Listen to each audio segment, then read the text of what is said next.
교육자한테 대해서 저기 나라에서 아버지의 긍휼과 산 소망이라고 하는 제목으로 오늘 읽은 베드로전서 1장 3절의 말씀을 중심으로 함께 은혜를 나누겠습니다. 오늘은 무슨 주일이라고요? 어버이 주일입니다. 우리 기쁨의 교회는 어버이 주일이 참 중요한 기념일이에요. 왜 그럴까요? 어버이들이 많으니까. 어버이들이 많으니까 참 중요한데, 저는 기쁨의 교회가 앞으로도 어버이 주일이 가장 소중한 기념일로 계속해서 남으면 참 좋을 것 같아요. 교회 가운데 어버이들이 가득 많아지는 그런 교회가 되었으면 좋겠습니다. 그래서 교회 이름으로 어제 선물을 준비했죠. 그래서 아마 하나씩 받으셨습니다. 선물이 마음에 드시던가요? 아이고, 제가 참 말이 좋아요. 기쁨의 교회. 예, 못난 글씨로 이렇게 편지도 적었는데 이게 한번 읽고 듣고 보셨는지 모르겠습니다. 선물을 준비하고 나누는 것이 얼마나 기분이 좋은지 몰라요. 선물 해보시면 알겠지만 선물을 준비할 때에 막 설레고 기분이 좋아요. 선물을 받은 사람의 기뻐할 거 생각하면은 또 기분이 좋아요. 선물을 딱 드렸을 때에 받는 사람이 하고 기뻐하면은 또 기분이 좋아요. 그래서 선물은 받는 사람도 즐거운 것이고 기쁜 것이지만 사실은 선물은 주는 사람이 더 기쁘고 더 좋은 것이다 라고 하는 것을 우리가 기억할 수 있기 바랍니다. 그래서 어버이 주일을 맞이해서 선물할 수 있어서 참 감사하고, 또 우리 집사님 통해서 또 작은 선물 받으니까 저도 참 기쁨이 컸던 그런 시간이 있었습니다. 앞으로 어떤 시간과 기회든지 더 많이 선물하고 더 많이 선물 나눌 수 있는 우리 교회가 되었으면 합니다. 왜? 우리는 하나님 앞에 생명을, 은혜를 선물로 받았기 때문에. 내가 뭐 이렇게 해가지고 월급으로 받은 게 아니에요. 내가 수고해가지고 대가로 받은 게 아니에요. 선물은 그냥 좋아서 값없이 주는 것이 선물이죠. 대가를 바라지 않고 주는 것이 선물이죠. 그래서 하나님이 우리에게 주신 생명, 하나님이 우리를 구원하신 은혜는 바로 선물이다. 그래서 하나님도 우리에게 선물 주시면서 하나님 마음도 기뻐하실 것이. 그렇죠? 그러니까 우리는 하나님 감사합니다 라고 해서 선물 받으면은 그것이 하나님께는 기쁨이 되어지고 영광이 되어지고, 하나님이 기뻐하시는 그 기쁨을 우리가 나눌 수 있다면은 그것이 우리에게는 복이 되겠죠. 예. 그러한 복이 가득 할 수 있기를 바랍니다. 오늘 어버이 주일을 맞이해서 저는 오늘 베드로전서 1장 3절 한 절의 말씀을 가지고 함께 말씀을 나누고자 합니다. 한 절이니까 제가 한 번 더 읽어드릴게요. 우리 주 예수 그리스도의 아버지 하나님을 찬송하리로다. 그의 많으신 긍휼대로 예수 그리스도를 죽은 자 가운데서 부활하게 하심으로 말미암아 우리를 거듭나게 하사 산 소망이 있게 하시며. 베드로전서는 누가 기록한 편지일까요? 베드로가 기록한 편지였습니다. 12제자 가운데 가장 대표되는 제자의 한 사람이 베드로였습니다. 그런데 이 베드로가 오늘 성경을 보니까 1절과 2절에 보니까는 흩어진 나그네 되어진 자들에게 편지한다. 하나님의 택하신 자들에게 편지한다 라고 하면서 자신이 쓰는 이 편지의 대상에 대해서 이야기하고 있습니다. 택함 받은 자들이라고 하면은 교회를 이야기하는 것이겠죠. 그런데 그 교회가 지금 어떤 상황인가 하니 흩어져 가지고 나그네와 같이 되었다라고 이야기하는 것이죠. 그래서 교회는 교회지만은 어떤 사연 때문에 다 흩어져 가지고 나그네처럼 되어 있는 그런 교회와 성도들에게 베드로가 지금 편지를 하고 있다라고 하는 것이. 그래서 우리가 이 성경 말씀을 나누기 전에 이미 미리 함께 알기 원하는 것은 무엇이다? 이 성경의 말씀을 받는 사람들은 지금 굉장히 어렵다, 굉장히 힘들다, 굉장히 고난 가운데 있다라고 하는 것을 우리가 알아야 할 것이에요. 그리고 그 어렵고 힘들고 고난스러운 상황 가운데서 베드로가 이 편지로서 그들의 마음을 위로하고 있는 것이다 라고 하는 것을 생각해야 할 것입니다. 왜 그런 거 아니? 이 편지가 쓰여질 당시에 교회에는 큰 사건이 있었습니다. 무슨 사건인 거 아니? 당시에 로마가 다스리는 시대였어요. 로마가 다스리는 시대인데 그 로마 시대 가운데서도 초창기에 네로라고 하는 황제가 다스리던 시대가 그 시대였습니다. 그런데 그 로마가 다스리던 그 로마에 큰 불이 났어요. 큰 불이 났는데 그래서 서울처럼 큰 도시인데 그 도시의 3분의 2가 다 타버렸어요. 그러니까는 큰 도시의 3분의 2가 다 타버렸으니까는 어마어마하게 큰 불이 난 것이죠. 그런데 왜 불이 났을까? 나중에 보니까는 어떤 사람은 이 네로 황제가 약간 광기가 있어가지고 이 도시가 지저분하고 어지럽고 하니까 내가 이 도시를 좀 더 깨끗하게 재정비하고 싶다라고 하는 마음 가운데 일부러 방화를 일으켰다는 이야기도 있어요. 황제가. 아마 그 도시를 환란하게 다 태워버리려고 했는지 몰라도 방화를 일으켰는데 그것이 온 도시 가운데 번져가지고 불이 탔다. 그래서 그 네로 황제가 밤마다 불타는 도시를 보면서 악기를 연주하면서 띵가 띵가 막 노래를 했대요. 이야 참 멋지구나 하면서 노래를 했대요. 제정신이 아니었죠. 그런데 그 당시에 많은 백성들이 황제가 밤마다 노래하고 있다더라. 황제가 불을 내었다더라. 황제가 정치를 잘못해가지고 나라가 이 모양이 되었다더라. 막 말이 많은 것이. 그래서 네로 황제는 자신에게 오는 그 화살과 비난을 돌리고자 어떤 꾀를 내었는가 하니 그 당시에 만만했던 기독교인들, 교인들에게 그 화살을 돌렸어요. 그래서 저 교회 다니는 사람들이 우리 로마를 저주하고 저 교회 다니는 사람들이 이 민심을 흉흉하게 만들고 반란을 일으키고자 하는 마음 가운데 불을 질렀다 라고 소문을 내었다는 것이. 그리고 그들을 핍박했어요. 그렇게 가짜 뉴스가 퍼지고 사람들이 그것이 진짜라고 믿고 그런 마음이 생기니까 이제 그 로마의 사람들이 교회 다니는 사람들은 다 문제 있는 사람들이고 교회 다니는 사람들은 이 나라를 어지럽히는 사람들이고 교회 다니는 사람들이 이 나라 가운데 불을 질렀다라고 하면서 그들을 핍박하고 잡고 욕하기 시작했어요. 그리고 이 황제도 자기의 의도가 거기에 있으니까 군사력을 동원해서 공권력을 가지고 교회를 핍박하고 가두기 시작했어요. 교회를 가서 부수고 믿는 사람들을 막 잡아 가두고 해가지고 너 예수 믿을래? 안 믿을래? 믿으면 죽이고 안 믿으면 살려줄게. 뭐 이런 일들이 그 당시에 교회 가운데 막 일어나기 시작했어요. 그 이후로 로마 시대에 교회에 대한 핍박들이 많이 생겨나게 되었어요. 그러니까 어떻게 됩니까? 이 교인들이 그 로마의 큰 도시에 살 수가 있을까요? 없을까요? 못 사는 거예요. 그래서 밤이 되면은 도망가는 것이. 몰래 도망가는 것이.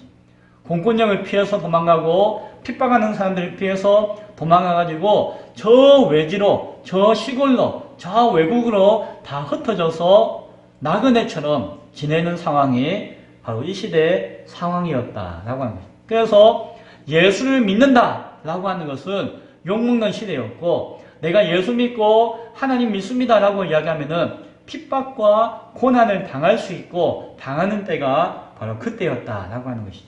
그러한 상황 가운데 교회와 성도들은 어려움을 당하고 있는 상황 가운데 베드로 사도가 편지를 기록하여서 그들에게 전해주고 있는 때가 바로 이때였다는 것이에요. 부모를 잃어버린 자식은 외롭죠. 외롭고 힘든 삶을 삽니다.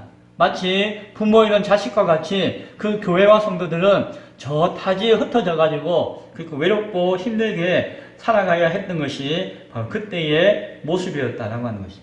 그때에 베드로 사도가 편지를 하면서 처음에는 아무개에게 누구에게 흩어진 나그네와 같은 교회에게 편지합니다라고 안부 인사하고 이제 오늘 읽었던 3절에서부터 본격적으로 본론적인 내용을 기록하기 시작합니다. 그 시작하는 부분에 전체 내용의 엑기스, 핵심적인 내용을 먼저 탁 던져요. 그래서 오늘은 그 던져주는 말씀을 받아서 함께 은혜를 나누는 것입니다. 첫 마디가 무엇이었습니까? 우리 주 예수 그리스도의 아버지 하나님을 찬송하리로다 라고 이야기합니다. 베드로가 지금 고난당하고 핍박당하고 어려움당하고 있는 교회와 성도들에게 하나님을 찬송합니다. 하나님을 찬양합시다 라고 편지를 먼저 이야기하고 있는 것이에요. 아마도 믿음이 없는 사람들, 믿음이 적은 사람들, 그리고 믿음이 연약한 사람들은 아유 내가 예수 믿어가지고 내가 이러려고 예수 믿었나, 내가 예수 믿었더니 아이고 사람들이 나를 핍박하네, 막 내가 못 살아서 쫓겨났네, 아이고 내가 이 모양 이 꼴로 살려고 예수를 믿었나 라고 하는 후회와 한탄과 원망하는 마음이 생겼을지도 몰라요. 사람이니까. 그런데 오늘 베드로 사도는 그렇지 않다. 하나님 아버지, 예수님의 아버지이신 그 하나님을 나는 찬송하며 너희도 함께 찬송하기를 원한다 라고 하는 마음 가운데 하나님을 찬송하리로다 라고 성경을 쓰고 있는 것이에요. 이 말씀을 읽으니까 이런 생각이 문득 나더라고요. 무슨 생각인 거 아니? 아버지를 원망하지 말자라고 하는, 아버지를 그래도 기억하자라고 하는 그 베드로 사도의 마음이 느껴졌어요. 사실 우리는 내가 사는 것이 어렵다고 해가지고 부모님을 원망할 때가 있나요? 있는 사람이 적지 않아 많은 것 같아요. 부모님이 아유 뭐 누구는 부모님이 그래도 집도 물려주고 뭐 땅도 주고 돈도 주고 해가지고 저는 공부도 안 하고 그냥 빈둥빈둥 놀다가 아이고 잘 먹고 잘 사네. 나는 열심히 공부하고 일하고 수고했는데 부모님이 나에게 남겨준 재산도 없고 땅도 없고 집도 없어가지고 아이고 내가 이 모양 이 꼴로 사네 라고 부모님을 원망하며 한탄하는 인생이 있을지도 모릅니다. 아이고 부모님이 날 좀 이쁘게 낳아주시면은 내가 그래도 참 이쁘게 인기도 많게 이렇게 자랐을 것인데 왜 부모님은 나를 이렇게 조그만하게 못나게 나를 나게 해가지고 내가 늘 이게 신세 한탄하면서 살게 되느냐라고 하면서 원망하는 사람도 있을지 몰라요. 부모님은 왜 나에게 공부도 많이 시켜주시고 뭔가 좀 좋은 환경을 주셨으면 참 좋겠지만 왜 나는 이렇게 어렵고 힘들게 공부하고 공부도 잘 못해가지고 그만두고 뭐 이렇게 고생하고 사느냐라고, 남들은 이렇게 다 잘 사는데 나는 왜 이 모양을 사느냐라고 마음에 상처를 가지거나 원망하는 마음을 가지고 있는 자녀가 있을지도 모릅니다. 그렇죠? 그런데 그것이 참 옳은 것은 아니에요. 그렇죠? 부모님이 나를 이 땅 가운데 나게 하시고 그래도 나의 현재의 모습을 이루어지게 하신 그 공로와 은혜가 큰데 그것에 대해서 생각하지 못하면은 인간은 불평하고 원망할 수밖에 없는 것이죠. 나를 낳아주신 부모님에게도 그런 것이 부족한 인간의 모습이에요. 하물며 하나님을 향한 인간의 마음도 그러할 것입니다. 베드로는 이러한 상황이라 할지라도 하나님을 향해서 원망하지 말고 시비하지 말고 불평하지 말고 하나님을 찬양합시다. 나는 하나님을 찬양합니다 라고 이야기하고 있는 것입니다. 그리고 오늘 3절에서 그 이유를 우리에게 이야기해 주어요. 자, 그러면은 베드로는 이 어려웠고 힘든 상황 가운데서 어떻게 하나님을 아버지라 부르며 아버지 하나님께 감사하고 기뻐하며 찬양할 수 있는가에 대한 그 이유를 뭐라고 이야기하는가를 우리가 살펴보기를 원해요. 세 가지를 제가 이야기할 것인데요. 첫 번째, 아버지의 긍휼입니다. 긍휼이라고 하는 단어는 그냥 쉽게 이야기하면은 불쌍하게 여기는 마음이다 라고 이야기할 수가 있어요. 긍휼. 아이고 긍휼히 여긴다, 나를 긍휼히 여겨 주옵소서 라고 하면은 아이고 나를 좀 불쌍하게 여겨주세요 라고 하는 뜻으로 쉽게 이야기합니다. 그러나 사실 이 긍휼이라고 하는 단어는 엘레오스라고 하는 헬라어인데 이것은 원래 구약의 히브리어에서는 헤세드라고 하는 말에서 번역되어 온 말이에요. 그럼 헤세드는 뭡니까? 그 엘리오스는 뭡니까? 라고 할 때에 이 긍휼이라고 하는 단어의 원래 의미는 어떤 의미를 가지고 있는 거 아니? 상대방과 내가 그 관계를 가져요. 언약에 약속된 관계를 가져요. 뭐 부모와 자식의 관계일 수도 있고, 아니면 뭐 선생님과 제자의 관계일 수도 있고, 아니면 주인과 종의 관계일 수도 있고, 인간과 인간이 상호간에 어떤 관계를 가져요. 관계 안에 있어요. 그런데 그 관계에서 상위자가 있고 하위자가 있잖아요. 나이가 많은 분이든지 뭐 부모님이든지 그 상위자가 있고 하위자가 있을 때에 그 언약의 관계 가운데서 상위자가 하위자를 향해서 가지는 마음, 그것을 헤세드, 오늘 긍휼이라고 하는 단어 가운데 가지고 있는 마음이에요. 뜻이에요.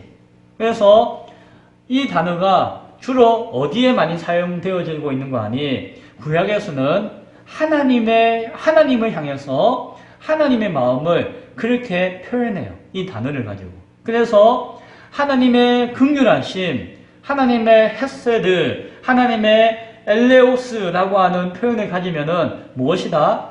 하나님이 백성되어진, 자녀되어진 우리를 향하신, 그 백성들을 향하신, 자녀들을 향하셔서 가지는 마음, 그것을 이렇게 긍휼이라고 하는 마음 단어로서 표현하는 것이죠. 그런데 이 단어 안에는 무슨 뜻이 함축되어져 있는 거 아니? 이 밑에 있는 하위자가, 상위자가 그 마음을 나에게 줄 때에 그 마음을 받으면은 하위자는 참 기뻐요. 그리고 막 은혜로 감사하는 마음이 들어요. 그리고 그 상위자를 막 의지하고 믿고 싶은 마음이 들어요. 그래서 이 긍휼이라고 하는 것은 하나님이 우리에게 은혜를 주시고 우리에게 하나님을 향한 신뢰할 수 있는 마음을 일어나게 하는 그 마음이 긍휼이라고 하는 단어 가운데 포함되어져 있는 하나님의 마음이에요. 그래서 이것은 하나님의 사랑입니다. 하나님의 우리를 향하신 열심입니다. 하나님의 우리를 향하신 자비입니다. 여러 가지로 이렇게 해석해서 번역되어서 표현할 수 있지만은 원래 의미는 우리가 그 하나님 주시는 마음 가운데 막 의지하고 기뻐하고 신뢰하고 막 좋아하는 그 마음을 긍휼이라고 하는 마음, 그 단어 가운데 포함되어져 있는 것이죠. 그래서 이 긍휼을 쉽게 간단하게 설명하자면은 무엇인가 하니 하나님이 우리 입장에서 우리를 생각하는 것이다. 하나님 입장이 아니라 하나님 시각이 아니라 하나님이 우리의 마음과 우리의 처지와 우리의 환경을 보시면서 그 마음과 처지와 환경을 본인의 처지와 환경이라고 여기시고 그 상황에서 우리를 생각해 주는 마음, 그것을 긍휼이다라고 우리는 이해하시면 분명해요. 인간은 부족하죠. 인간은 연약하죠. 인간은 한계가 많죠. 그러나 하나님은 완전하시죠. 하나님은 부유하시죠. 하나님은 능력이 많으시죠. 하나님은 부족함이 없으시죠. 그러나 그 하나님이 연약하고 부족하고 한계가 많은 그 인간의 형편과 마음을 다 이해하신다는 것입니다. 다 헤아려 주신다는 것입니다. 그리고 그 마음대로 우리를 생각해 주신다는 것입니다. 그래서 마치 어른이 어린아이에게 너는 왜 뛰지도 못하냐? 너는 왜 이것도 못 이루냐?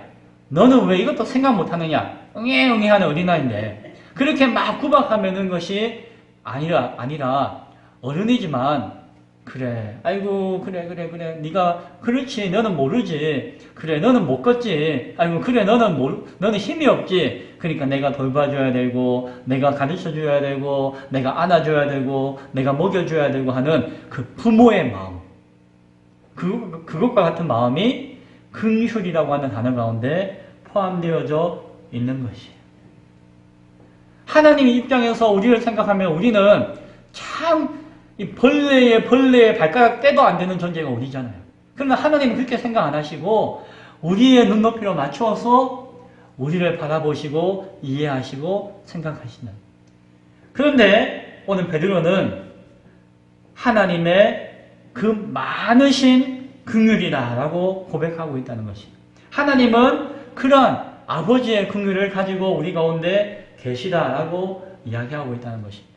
그래서 우리는 하나님을 찬양할 수 있다라고 베드로 사도는 이야기하는 것입니다. 베드로 사도가 이렇게 이야기할 때에 그것은 그냥 하는 이야기가 아니었어요. 이 이야기는 좀 더 깊이 이야기해 볼게요. 베드로는 하나님 좋으신 분이지요. 하나님은 뭐 이런 분이지요. 뭐 배워가지고 이야기하는 것이 아니라 베드로는 그것을 직접 자기가 경험했던 사람이었습니다. 베드로는 예수님하고 거의 3년 동안 같이 생활했어요. 예수님이 제일 먼저 불러가지고 말씀도 가르쳐 주시고 하나님의 뜻도 알게 하시고 또한 하나님을 믿는 사람은 이렇게 해야 된다라고 하면서 같이 먹고 자고 하시면서 그 신앙의 모습들을 다 보여주셨어요. 그래서 베드로는 누구보다도 예수님을 잘 알고 예수님의 아버지이신 하나님을 잘 아는 사람이 베드로였습니다. 누구보다도 예수님을 잘 믿었고 아버지 하나님을 잘 신앙하는 사람이 베드로였습니다. 자기도 세상에 나보다도 더 하나님 잘 알고 잘 믿는 사람이 있으면 나와보라고 해 라고 할 만큼 자신을 할 수 있는 사람이 베드로였습니다. 그래서 베드로는 예수님은 그리스도이십니다. 하나님의 아들이십니다. 라고 고백하실 때에 예수님이 아이고 그래 네가 한 그 고백이 귀한데 그 고백으로 말미암아 나중에 교회가 이루어지게 될 것이다 라고 하는 축복의 말씀도 베드로에게 해주시기도 하셨습니다. 그런데 하지만 예수님께서 십자가에 달려오시기 전에 붙잡혀서 고난 당하실 때에 그 고난 당하시러 붙잡히기 전에 예수님이 제자들에게 이런 이야기 하셨어요. 베드로야, 네가 세상에서 나를 가장 잘 믿는다라고 이야기하지. 그러나 오늘 밤에 꼬꼬댁하고 닭이 울기 전에, 새벽에 닭이 울기 전에 네가 나를 3번 부인하게 될 것이다 라는 이야기를 예수님이 툭 던지신. 베드로가 그 이야기를 듣고 나서 뭐라고 했습니까? 아이고 예수님, 내가 죽으면 죽었지. 내가 예수님 따라서 죽으면 죽었지. 결코 예수님을 부인하는 일은 없을 것입니다 라고 탁 단언을 했어요. 베드로가.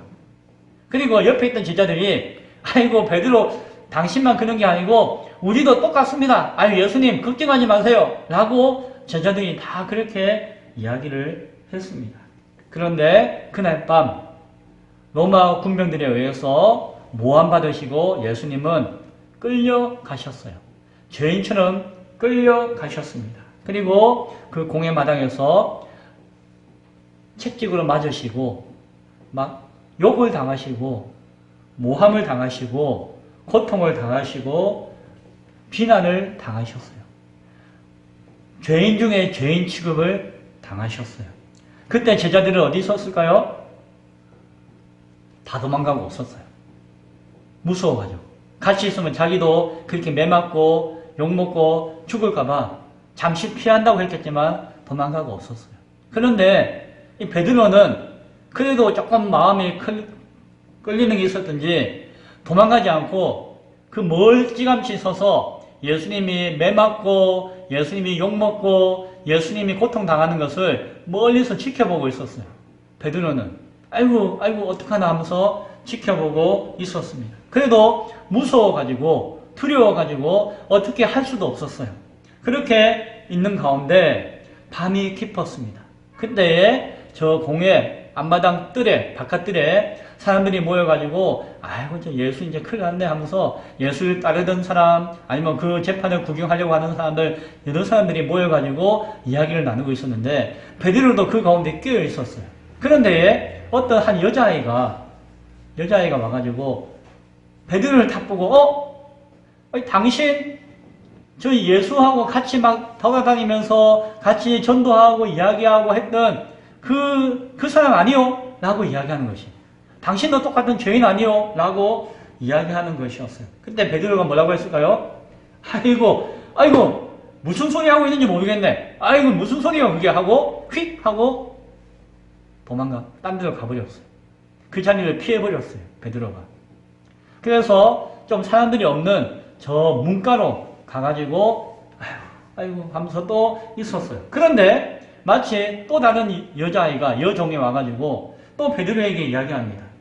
아니 이 사람 예수와 함께 있던 그 사람입니다 라고 주변 사람들에게 막 고발해요. 그러니까 이 베드로가 또 뭐라고 했는지 아세요? 무슨 소리 하느냐? 나는 그런 사람이 아니요. 난 그런 사람이 아니요. 내가 그렇다면 내 손에 장을 지지겠소 라고 맹세를 했어요. 나는 결코 그런 사람이 아니라고 맹세를 했다라고 성경은 이야기해요.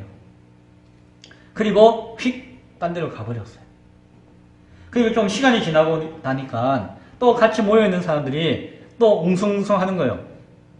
저 사람 이야기 들어보니까 뭐 그때 막 전도하고 이야기하고 있는 것이 저 예수하고 같이 있던 일당인 것 같은데 라고 베드로에게 시비하였습니다.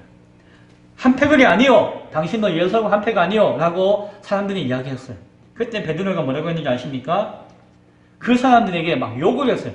아니 당신이 나를 언제 봤다고 하면서 손가락질하고 욕하면서 맹세하면서 이야기하기를 나는 저런 사람 알지도 못하여. 난 저런 사람 알지도 못하오 라고 이야기를 해버렸어요. 왜? 자기가 좀 난처하니까. 그때에 꼬끼요 하고 닭이 울었어요. 베드로가 닭 우는 소리가 꼬꼬대 하고 나니까 그제서야 정신이 번쩍 나는 거예요. 아, 예수님이 네가 오늘 밤에 나를 3번 부인하게 될 것이다 라고 하셨는데 나는 죽으면 죽었지 그렇게 안 합니다 라고 내가 이야기했는데 막상 그 현실에 탁 부딪히니까 내가 예수님을 3번 부인하고 모른 척 했구나.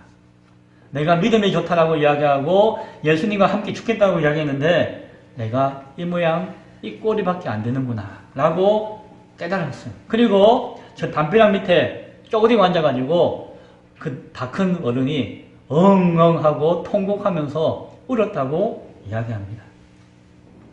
참 베드로가 마음이 그렇죠. 예수님이 십자가에 달려 죽으셨어요. 그러나 사흘 만에 다시 부활하셨습니다.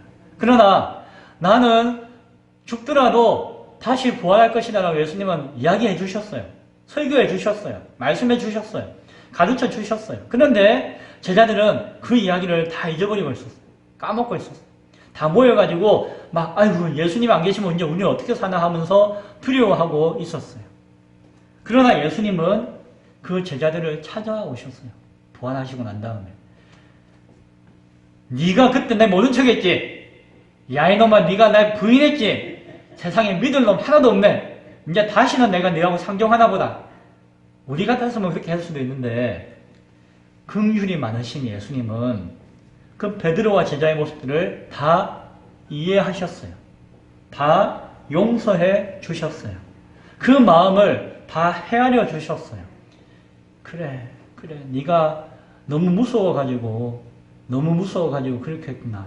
네가 연약해서 그렇구나. 네 마음은 아닌데 그 순간적으로 내가 그렇게 이야기해버린 거 내가 다 안다라고 예수님은 다 이해해 주셨어요. 그러면서도 그래도 나는 너를 사랑한다. 나는 너를 사랑한다. 내가 너를 사랑해서 불렀고 내가 내 영혼으로 너를 낳았지 않느냐. 내가 너의 영적인 아버지와 같은데 어떻게 내가 너를 버리겠느냐 라고 하면서 베드로를 다시 부르시고 예수님이 찾아오셔가지고 다시 격려하시고 부르시고 그 사명을 회복시켜 주었어요.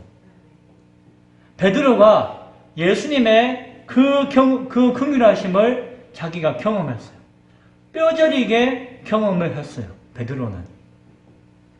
베드로는 누구보다도 죽은 자 가운데서 부활하게 하신 아버지 하나님의 그 크신, 그 많으신 긍휼하심을 경험했던 사람이 베드로였다라고 하는 것이죠. 그런데도 불구하고 하나님은 나를 용서하시고 사랑해 주시고 나를 기회를 주셨다라고 하는 것을 그가 알고 있는 것이죠. 그래서 하나님을 찬양할 수밖에 없는 것이었고요. 그리고 교회에게 이야기하는 것이죠. 당신들 지금 어려움 당하고 있죠. 핍박 당하고 있죠. 고난 당하고 있죠. 죽지 못해 살고 있죠. 힘들죠. 그러나 하나님은 다시 여러분에게 부활하신 예수님과 같이 오셔서 힘 주시고 용기 주시고 회복시켜 주실 것입니다. 조금만 참으시고 하나님을 찬양합시다 라고 베드로가 편지하고 있는 것이었습니다. 그래서 베드로는 하나님을 찬양할 수가 있었던 것이에요. 두 번째는 하나님을 찬양하는 이유는 아버지의 생명 때문입니다. 베드로는 그 아버지의 긍휼로 인해서 도무지 자격도 안 되고 능력도 안 되는 자신에게 새로운 생명이 주어졌다라고 이야기하고 있어요. 3절에 그의 많으신 긍휼대로 예수 그리스도를 죽은 자 가운데서 부활하게 하심으로 말미암아 우리를 나를 거듭나게 하사라고 이야기합니다. 예수님으로 말미암아 예수님의 아버지이신 하나님으로 말미암아 내가 거듭나게 되었다는 것이에요. 거듭났다는 것은 무엇인가 하니 다시 태어났다는 것인데 새로운 생명을 얻었다는 것이에요. 나에게 새로운 생명을 주셨다라고 하는 것이에요. 예전에 내가 이 몸뚱아리를 가지고 있는 생명은 죽을 생명이었어요. 한 80년 살다가 죽을 수밖에 없는, 병들어서 죽을 수밖에 없는 연약한 생명이었어요. 그러나 예수님이 부활하심으로 말미암아 죽음과 죽음의 권세를, 죄의 권세를 깨뜨리시고 나에게 새로운 생명을 주셨다는 것이에요. 그래서 내가 거듭났다라고 오늘 베드로는 이야기하고 있는 것입니다. 예수님을 믿는 자에게 주시는 그 부활의 생명을 내가 얻었다라고 이야기하는 것이죠. 그것을 다른 말로 영생이다라고 이야기해요. 영생. 영생은 영원한 생명이다라고 하는 이야기도 되지만은 영원한 생명이라고 하는 그 말 가운데서는 하나님의 생명을 의미하는 것이에요. 영생이다. 영원한 생명은 인간은 영원히 살 수가 있나요? 없죠. 인간은 꿈도 못 꾸는 것이 영원한 생명이에요. 그러나 영생, 영원한 생명이라고 하는 것은 그렇게 될 수 있는 이유가 무엇이다? 영원하신 하나님이 하나님의 생명을 주셨다는 것이에요. 하나님의 생명은 영원하세요. 그래서 하나님의 생명을 소유한 자는 하나님의 자녀가 되었다라고 말하는 것이에요. 왜? 하나님의 성품과 하나님의 속성과 같은 그 영원함을 얻게 되었기 때문이에요. 베드로는 내가 하나님의 긍휼하심을 얻음으로 말미암아 예수님을 통해서 하나님을 그 영원한 생명을 하나님의 생명을 내가 또한 함께 얻게 되었다라고 이야기하고 있는 것입니다. 예수님이 이렇게 이야기하셨어요. 요한복음 11장에 나는 부활이요 생명이니 나를 믿는 자는 죽어도 살겠고 무릇 살아서 나를 믿는 자는 영원히 죽지 아니하리라 라고 말씀해 주셨어요. 바로 그 예수님이 말씀하신 그 약속되어진 영원한 생명을 나에게 주셨다라고 베드로는 오늘 이야기하고 있는 것이에요. 그것이 하나님의 긍휼과 함께 나에게 주어졌다라고 이야기하는 것이죠. 따라서 나는 하나님을 찬송할 수밖에 없다는 이유로 삼는 것이에요. 세 번째, 하나님을 찬송할 수밖에 없는, 찬송해야 되는 이유는 무엇인가 하니 하나님의 산 소망입니다. 뭐라고요? 산 소망. 소망이 뭔지 아시죠? 소망, 희망.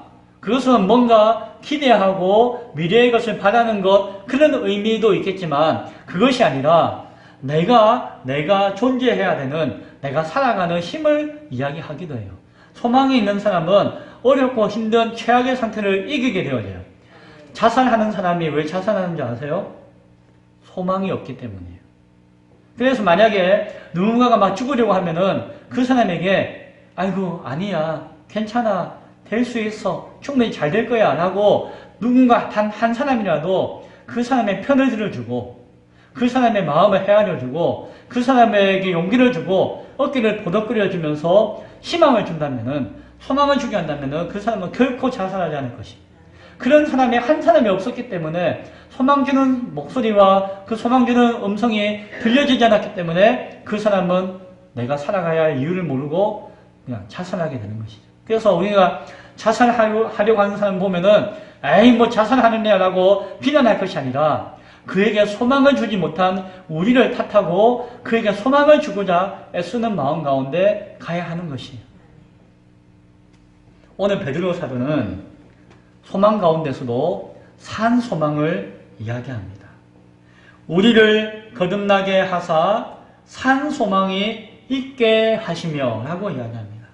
산 소망이라고 하는 것은 두 가지 의미가 있는 것 같아요. 하나는 살아있는 소망이에요.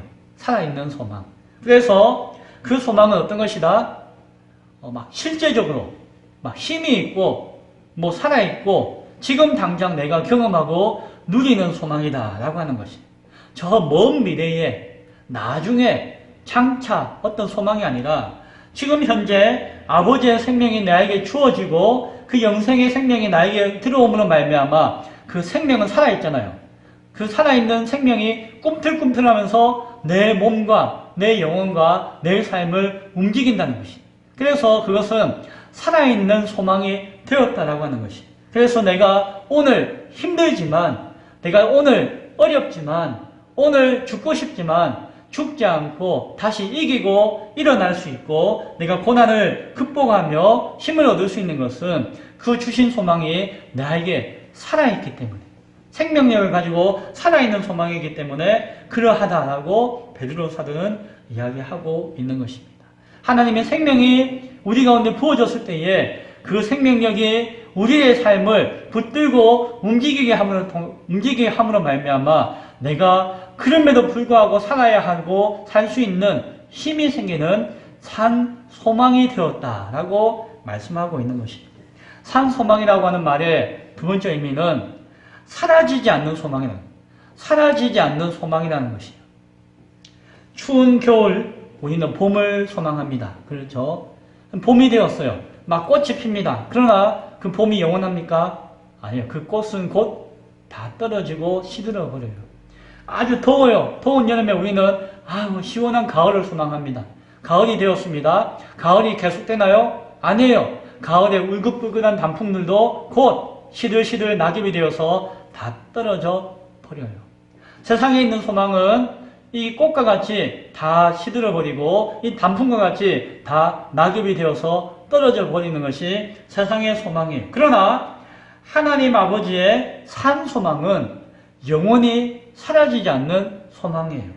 그 생명은 영원한 생명인 것과 같이 그 소망은 영원히 사라지지 않는 소망이에요. 영원히 시들지도 않고 영원히 떨어지지 않고 오히려 시간이 가면 갈수록 더욱더 분명해지고 더욱더 단단해지고 더욱더 온전해지는 소망이 바로 산 소망, 하나님이 아버지의 주시는 산 소망이다라고 하는 것을 우리가 바라볼 수가 있어야 할 것입니다.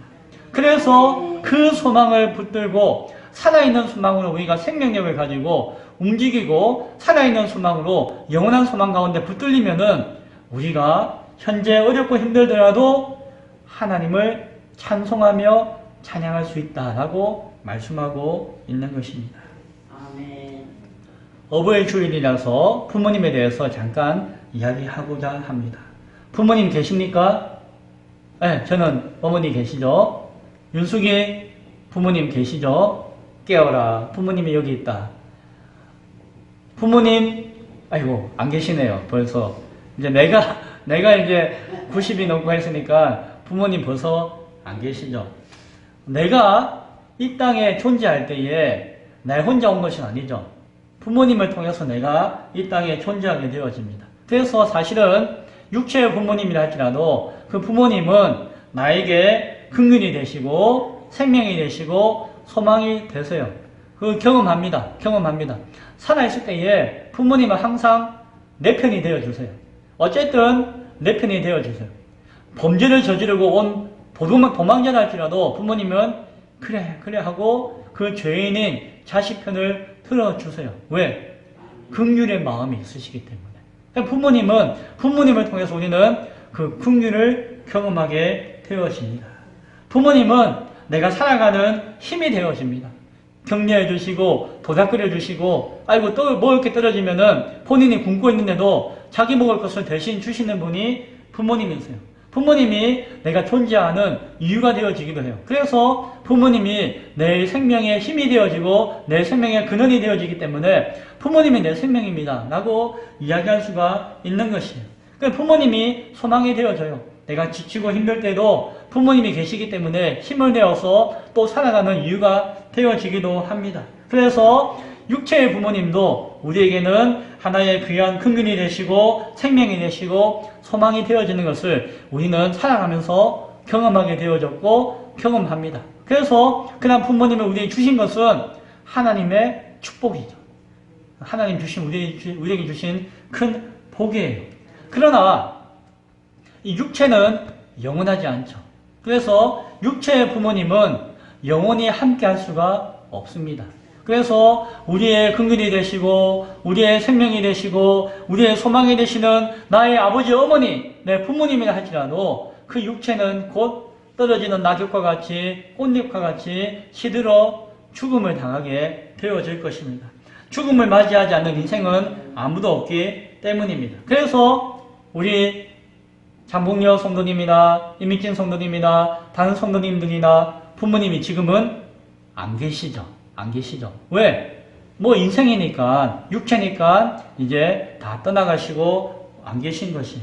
그래서 우리는 아이고 그리워하기도 하고 그 마음 가운데 그 긍휼이 없어지니까는 상실을 겪기도 하고 그 마음에 아픔을 겪기도 하고 소망보다는 아이고 절망을 안고 살아갈 수밖에 없습니다. 그러나 육체의 삶은 나도 곧 죽기 때문에 나도 곧 그 부모를 따라가기 때문에 절망이 있어도 그냥 견디다 보면은 그냥 지나가는 것이. 그것이 육체의 부모와 관계 가운데 있어요. 그래서 육체의 부모님은 안 계셔도 조금만 참으면은 나도 이제 죽으니까 뭐 견딜만 하다라고 이야기할 수가 있을 것이고 또 때가 되어지면 부모님 안 계셔도 그러니까 인간은 아프지만 외롭지만 그리워하지만 그냥 견디면서 사는 것이. 그러나 영혼은 그렇지 않아요. 영혼의 삶과 실체는 그렇지 않아요. 영원한 괴로움, 영원한 외로움, 영원한 두려움, 영원한 절망감을 가지고 인간은 존재할 수가 없습니다. 잠깐 절망하고 외로워하고 두려워하다가 죽으면 끝이다라고 생각하면 살아갈 수 있겠지만 그러나 우리 영혼은 그렇지 않다는 것이에요. 영혼은 그냥 잠시 살다가 떠나는 존재가 아니고 영원히 하나의 뜻 가운데 존재해야 되기 때문에 영원히 외로워하거나 영원히 두려워하거나 영원히 절망 가운데서는 살 수가 없어요. 그것은 지옥과도 같은 삶이 되어질 것입니다. 그래서 우리는 아버지가 필요해요. 우리 영혼의 부모님이 필요해요. 이 영혼의 부모님이 없으면 우리는 그 피할 수 없는 절망과 좌절과 두려움과 외로움 가운데서 몸부림칠 수밖에 없는 것이. 그래서 우리 영혼은 하나님 아버지가 필요합니다. 우리 영혼은 아버지 하나님이 반드시 계셔야 합니다. 아버지와 반드시 함께 해야 합니다. 그러나 그 아버지를 우리가 만나고 함께하고 그 아버지의 긍휼하심과 그 아버지의 생명 주심과 그 아버지의 그 살아있는 소망을 얻기 위해서는 예수님이 필요한 것이에요. 예수님의 그 십자가의 은혜가 우리에게 요구되어지는 것이에요. 그 예수님을 믿는 믿음으로 말미암아 아버지 하나님의 그 긍휼과 생명과 소망이 우리에게 주어지게 되어진다라고 하는 것이에요. 그래서 우리는 예수님을 믿을 수밖에 없는 것입니다. 아멘. 말씀을 맺고자 합니다. 오늘은 어버이 주일입니다. 어버이 주일입니다. 우리를 낳아주시고 길러주신 육신의 부모님을 귀하게 여기고 존경하며 사랑할 수 있어야 됩니다. 그리고 우리는 그러한 기억들을 가지고 생각을 가지고 살아가고 있습니다. 그것이 내 인생의 유익이 되어지고 기쁨이 되어지고 또한 그것을 나에게 주신 하나님께 감사하는 그런 삶이 우리 가운데 있어야 할 것입니다. 하지만 동시에 우리 인생의 우리 영혼의 영원한 아버지이신 영원한 부모이신 하나님을 우리는 바라볼 수 있어야 할 것입니다. 그 아버지 하나님을 찬송할 수 있어야 할 것입니다. 내 형편과 상황이 어렵지만 내가 점점 병들어가고 내가 가난하고 내가 원하지 않는 환경 가운데서 짓눌려 살 수밖에 없지만 그러나 그 속에서 아버지의 긍휼하심을 바라보며 아버지의 주시는 생명을 내가 다시 한번 더 기억하며 아버지의 산소망을 내가 고백할 수 있을 때에 그 아버지 하나님의 은혜와 사랑 가운데 우리는 복된 인생인 것을 찬양할 수 있게 되어질 것입니다. 내 인생을 주신 하나님 앞에 감사할 수 있게 되어질 것입니다. 주신 복과 감사와 은혜를 기억할 수 있기를 소원합니다. 그리고 그것을 내 자녀와 내 형제와 이웃들에게 함께 나눌 수 있는, 그래서 어렵고 힘든 이 땅에서의 삶을 그 사랑하는 이웃과 자녀와 형제들과 함께 견디며 이기며 나아갈 수 있는 삶이 되어지기를 간절히 축원드립니다. 기도하겠습니다.